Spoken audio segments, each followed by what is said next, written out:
And Prabhupada explains that the secret of success in life is contained in this verse, chapter 7, verse 30 and 31. Prabhupada says this is the secret of success.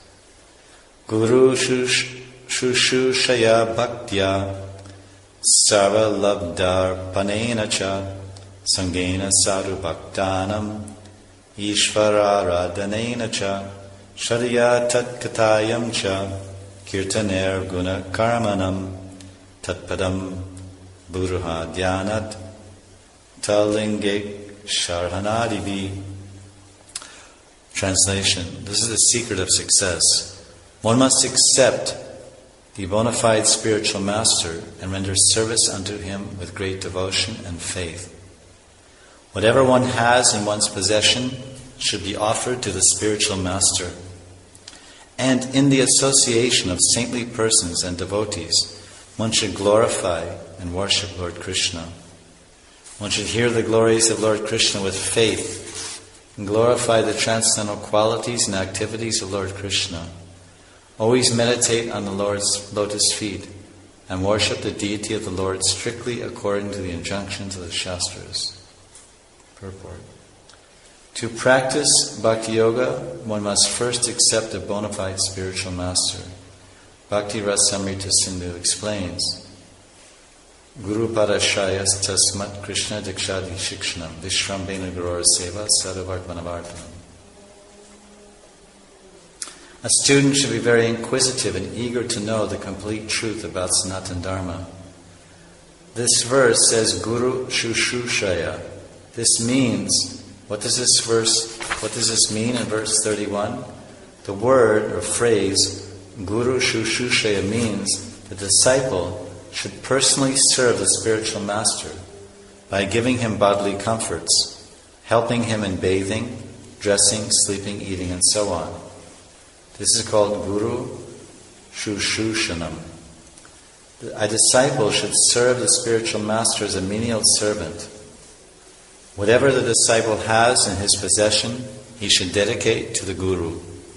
His life, wealth, intelligence, his words, everything should be offered to the Supreme Personality of Godhead through the medium of the Guru. There's a common phrase in English, in Hindi they say, Man Tan Dan, Guru Samarpan. Or Man Tan Dan, Guru Samarpan. Arpan means offered.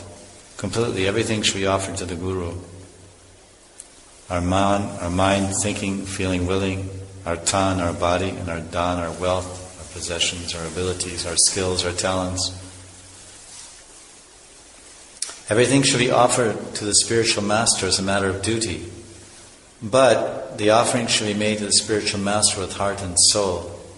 Actually, Vishwanath Chakravarti Thakur, he says that a disciple should offer everything to the Guru with love and affection. It should not be artificially done. This is called Guru Samarpan. One should live amongst devotees, sadhu samgena, bhaktanam, saintly persons, to learn the proper etiquette and behavior of devotional service. So this verse is saying, sadhu samgena bhaktanam. Prahlad Maharaj is saying we should live with the Vaishnavas.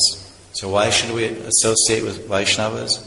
What can we gain by associating with Vaishnavas? We can learn proper behavior, the etiquette and proper behavior of devotional service. We can learn that by living amongst devotees. So behavior is very important.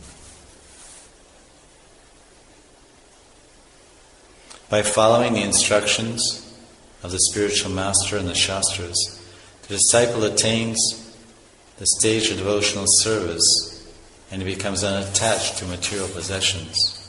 So Prahlad describes the progress of devotional service to his classmates.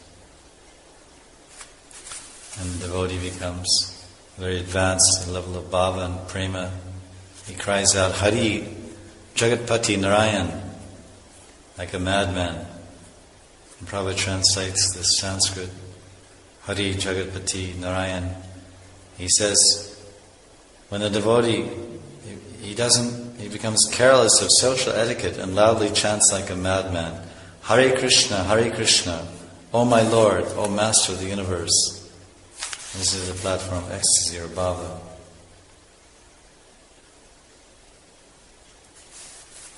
So he constantly thinks of the Lord's pastimes.